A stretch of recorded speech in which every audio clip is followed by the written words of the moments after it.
Ooh, what's up, nerds and geeks? My name is OMG, WTF, LOL, FTWBRB.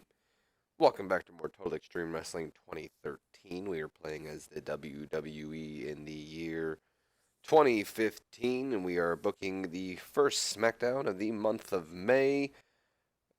I forgot to do the run show thing, so you guys might have seen a little bit of the show there if you were paying attention. If not, you should have been. It's already up. You honestly could just go back, but what's the point in that? Why don't we wait and enjoy our time together and move on to actually running the show? Just book this all like literally right now. I was like, let's do it. Like Shia LaBeouf, just do it. All right, enough stalling. Let's go ahead and do this, nerds and geeks. So we have one pre-show tonight. Some good action, but not much weighing heat. The team of Ryback, Neville, and Jack Swagger defeating Fandango and the Miz and Mizdow when Ryback defeated Fandango with the meat hook clothesline. Some of you may be wondering, I thought, OMG, I thought Miz and Mizdow were going to start turning around and, starting to build some momentum. They are. That's why this is on the pre-show. I mean, yeah, it affects them in a way, but I also need to build Ryback over, and we'll see why in just a little bit later tonight. And well, Neville as well. I think Neville's finally a mid-carder, so maybe we'll look for a feud for him next pay-per-view. And as for Swagger, well, Swagger's mad at me right now, and I figured maybe I'll, calm him down a little bit. He got in trouble for, I think it was marijuana. I think we talked about it, and he got very upset with me. The normal here, Miz not getting the reaction he should get it, and Swagger and Zeb having great chemistry. Rosa doing good work, so she's keeping her job here up on the main roster. Although I don't have many plans for Fandango of anything, so Swagger is improving in performance, and the Miz is improving in technical, so that's awesome. 65C, by the way, we are in front of scratch my ear, apologies, in front of 95,000 people in what I believe is the Minnesota Target Center. I don't know my initials or state initials, so my apologies if that's wrong. That was the only pre-show match. Let's move on to the show. Ooh, great start. 79B. I was a little worried because Kane was in this angle, and I wasn't sure how he would hold up with his end of the bargain. Either way, start off the night with Randy Orton coming down to the ring. He makes his way down to the ring as the announcers recall the events that took place this past Monday Night Raw. Orton now in the ring with the microphone. He wastes no time and gets straight to his point. Rusev, get your ass out here. You cost me the WWE Championship, and you're going to pay. Oh, you're going to pay. Not or. Oh. Just wait until I get my hands on you. Get your ass out here, you Bulgarian bitch. Yes, nerds and geeks. I purposely said that. You'll see in a second. Got a little vulgar here on Friday Night SmackDown on all things. PG? I don't think so. Before Orton can continue going on, of course, the music of Kane hits the COO, the Director of Operations. Not the COO, that's Triple H, isn't it? My apologies. The Director of Operations, Kane. I can't believe I just said that. Makes his way out to the ring. Orton doesn't waste no time, though, interrupts Kane completely. He says, Kane, no one called you out here. Go back to the back. Better yet, why don't you retire like everyone wants you to? Kane then responds, Randy, I came out here not on behalf of you, but on behalf of the authorities. So in other words, I don't take orders from you, and I certainly don't take orders from the WWE Universe. Now, Randy, the first thing I want to talk to you about is the fine that you'll be receiving for using profanity. This is a PG program. And yes, I purposely threw in that Bulgarian bitch line just to add that extra element of viciousness to the storyline of Rusev and Orton, and also fine him. I'm not really fining Randy Orton, just so everyone knows, but storyline-wise.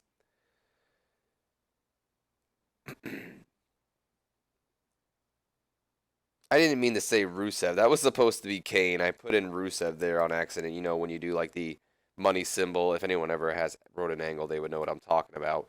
But if you write an angle, you have to like put the money symbol and then like F and then whatever number stand for. So anyway, then Kane goes on.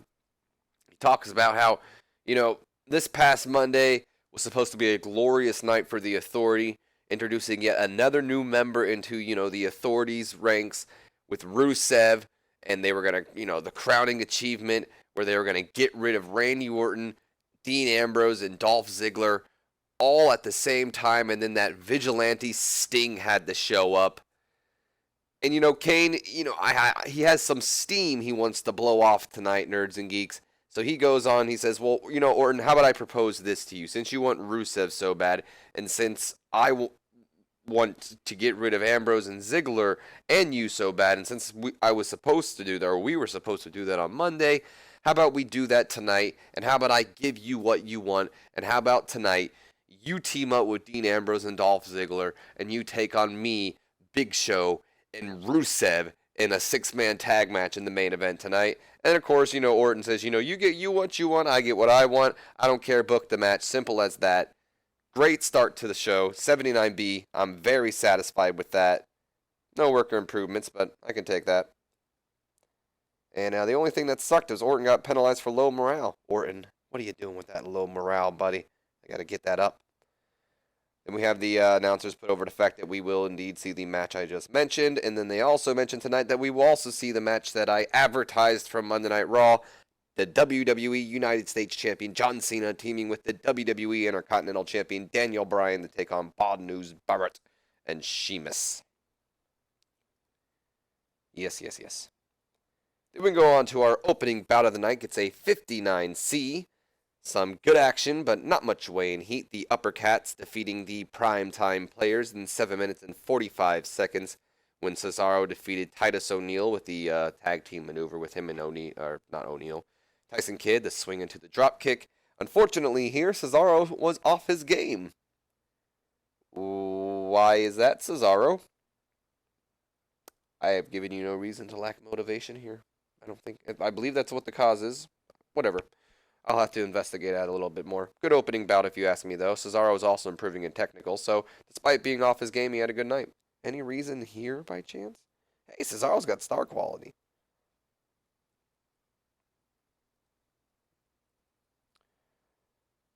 Poor gimmick? That might be it. Maybe we can change his gimmick finally. Do I have anything in here? Lana. Just Lana. Let's just put Cesaro now. Oh, I think I was supposed to check on her entertainment or something.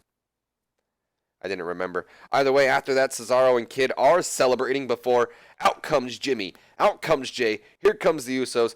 Sneak attack on the WWE Tag Team Champions, beating them down, getting a little bit of revenge from this past Monday Night Raw, where they were attacked backstage by the Upper Cats. And I'm happy to see this get a C rating. I mean, at least, 56 C minus is, I think, is not too bad for, what I consider a mid-card feud, despite the fact how Kidd and Cesaro were kind of being booked more as upper cards, despite Kidd being still a mid-carder. But, so yeah, this is practically a mid-card feud, and this was getting D's before, but now they're at C's, so we're improving. Happy to see that. And then we go to a 74 B minus, Roman Reigns, Bray Wyatt doing another warning or promo basically on Roman Reigns.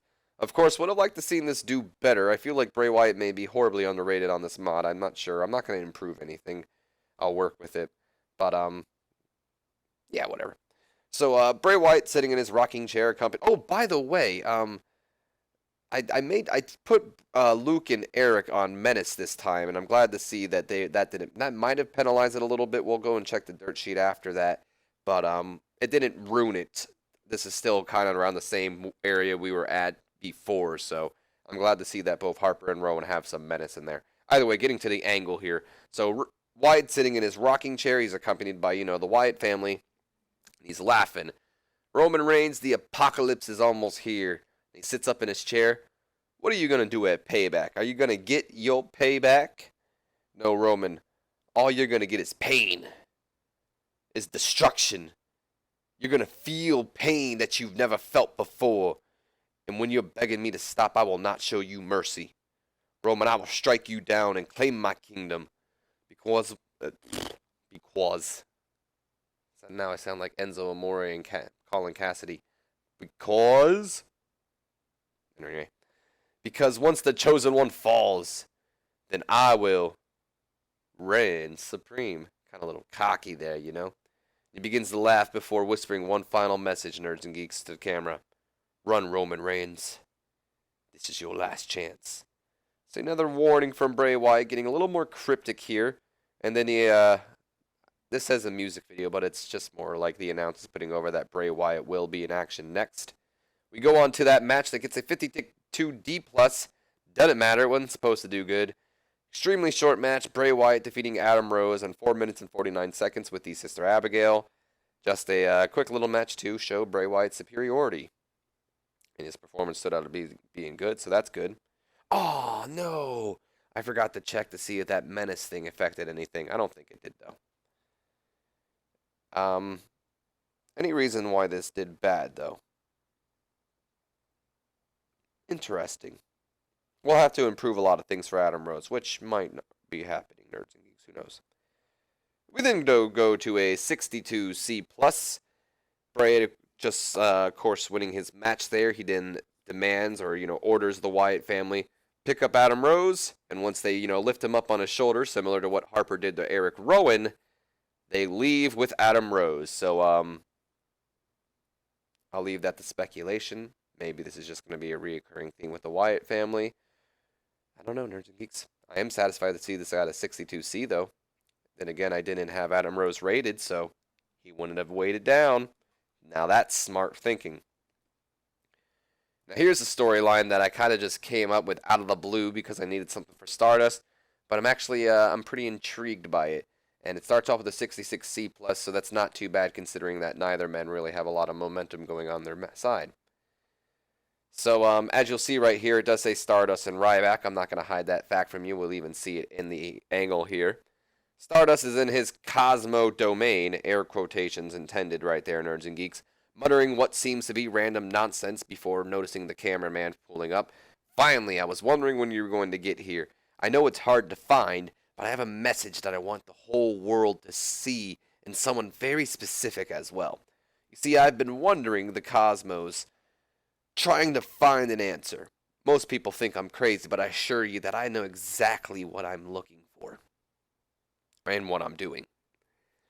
And you see, I found my answer. You see, everything revolves around this prototypical hero, the warrior, the brute. I mean, come on, it's the same throughout history. We've got Hercules, we've had Achilles, Superman, Hulk Hogan, etc. My point is that it's time to stir things up a bit. And first on my list is the big guy. See you soon, Ryback. And a little bit of a cryptic message there from Cody Rhodes. Now, I'm not going to explain everything to you nerds and geeks. You know me, I like to leave a lot of mystery to you guys here and a lot of thinking to you and, seeing what you guys come up with. I like to read your comments, and sometimes I even like to steal your ideas, Yeah, I said it. Steal. I'm a thief. Moving on. All right. But yeah, not too bad. I also needed time to fill up on SmackDown, and that's literally how this angle started, is I needed time. Why not get Stardust on here? I should probably put Stardust in the storyline. Let's do Ryback. What should I make it about? Let's do this. Here we go. So, interesting enough. Let me know what you guys think by it so far.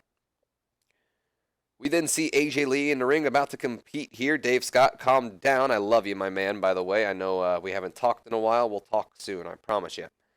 AJ Lee in the ring, about to compete. And then before, of course, she can start competing, out comes Paige to scout her. We then go on to a 51D+, solid in ring action, but not much weight and heat. AJ defeating Fox with the Black Widow submission in 6:48. And Fox is improving in performance, so I am happy to see that. And we then go on to just Paige beating down AJ after the match. Adding more fuel to the fire. I had an angle I wanted to do for this, but then I kind of wanted to save it for Monday Night Raw, so I just went with this instead to add a little... Oh, I didn't mean to click next. My apologies for that. Whatever. But, wow, this didn't do as well as I would have liked it to do. Let's move on to this now before we go any further on that Divas segment.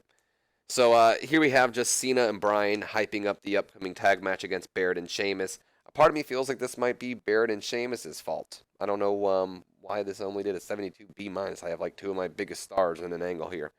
And they both came across well. Nothing too specific. It's just a little generic angle hyping up the upcoming tag team match later up tonight. It was done to a cold crowd. Cena with a poor gimmick. Huh.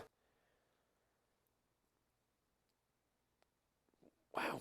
I didn't think that would, interesting. Okay. We then go on to the match, which was way better than the angle itself, or the angle. Does an 80B, so you knew that was going to be done good. And the announcing job by Scott Stanford was pretty weak compared to this, but he is a SmackDown announcer, so. Featured great action and a good crowd. John Cena and Daniel Bryan defeat. What the hell, did my headset make a noise? I hope that doesn't come across on the recording. John Cena and Daniel Bryan defeating Barrett and Sheamus when Barrett and Sheamus ended up just walking out. They were counted out. Um, they pretty much were like, we don't have to deal with this, and they got counted out with Cena and Bryan just kind of like, oh, what happened? You good wussers, blah, blah, blah, blah. Announcing quality wasn't up to the same standard. We already know this. This will probably be the best match of the night. I don't think the six-man tag match will live up to this. I'm interested to see something, though. Daniel Bryan, don't hold back. Sad to see Daniel Bryan go, though. He did just retire. So, just kind of threw that out there because I thought of it now. Sad to see him go. He's never really been one of my all-time favorites. Like, I know a lot of people might be like, what? Daniel Bryan's great. He is great. He's great in the ring, but I've never been, like, super entertained by the guy. But I just sad to see him go. He was a great performer. Also, he is improving in performance skills, so there's that as well. There you go, Daniel. You'll live on in my game. Interesting. Oh, this is the Raw recap. I was wondering what this was for a second. Only a 68 C+? Gosh darn it. I thought this would have done better. Just the Raw recap. You obviously see it, the Orton and Rusev and Rollins and Sting storyline moved on, so it just pretty much, was about what happened there between those four men. And then we just get another, let's take another look at the icon Sting. One of those things. Just a hype video. Oh, wow, this did really well in 80B. I mean, that's on par with Cena and Bryan. They did better than Cena and Bryan tonight. That's amazing. And I don't think Orton and Ziggler are too good in the mic. They might be, but Ambrose is the only one that's on my creative meeting. This is just all three of them kind of buddying around, all talking, let's kick ass tonight, yada, yada, yada. Only Randy Orton that low morale. You gotta raise it, Orton. What are you doing, man? We then go on to our main event, which did nothing compared to that Cena match. I should have stuck that in the main event, but what can you do? 66C plus. Featured great action and average heat. Randy Orton, Ambrose, and Dolph Ziggler defeating the Authority in 12 minutes and 27 seconds when Orton got his comeuppance and revenge on Kane from earlier tonight by beating him with the RKO. Big Show was really off his game tonight. What you doing, Big Show? Lana doing some good ring work. Ambrose was really off his game, and so was Ziggler. What you guys doing? What the hell? What are you guys doing? Ambrose is improving in performance. Big Show is improving in performance, and Rusev is improving in Rumble. The hell's going on, guys? What's with this jibber jabber here? This jisher jasher.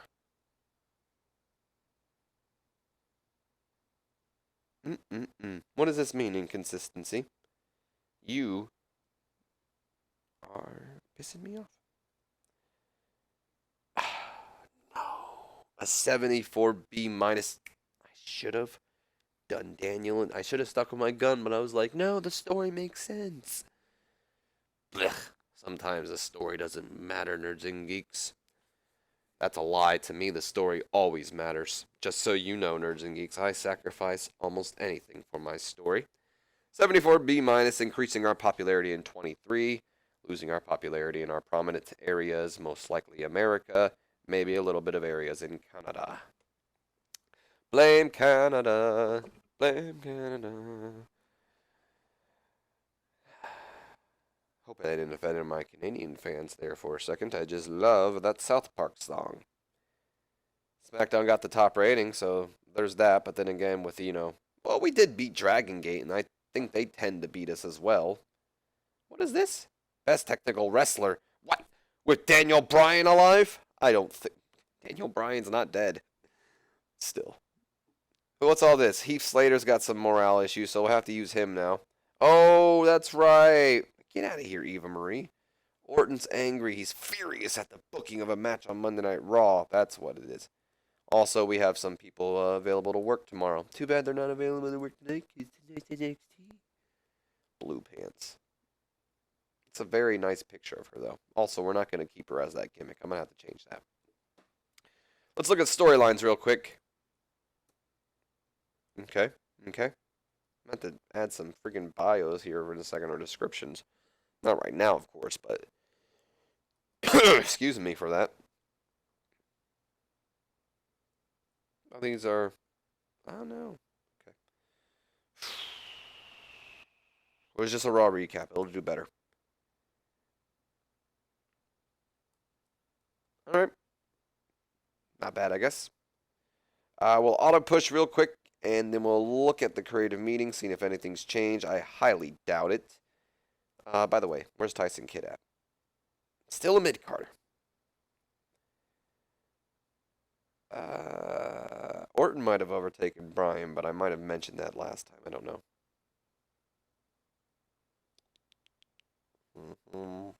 Yep, I knew it. I didn't think Orton or Ziggler were in there. Okay. Orton's got a lot of momentum right now. That's good. Bryan's got a lot of momentum. Bryan's getting some momentum. That's awesome. Adam Rose, you poor soul. Miz, we need to get you up there. And hidden gems never change. As for anything else, nerds and geeks, well, I don't know why I looked at that. I just kind of wanted to see it. Actually, there's nothing else. Hope you guys have enjoyed. If you have, do me a favor, leave me a comment, like, and subscribe if you have not already. And as always, my name's been OMG, WTFLO left to WBRB, and I'll see you guys for NXT. So until then, have a good one, nerds and geeks.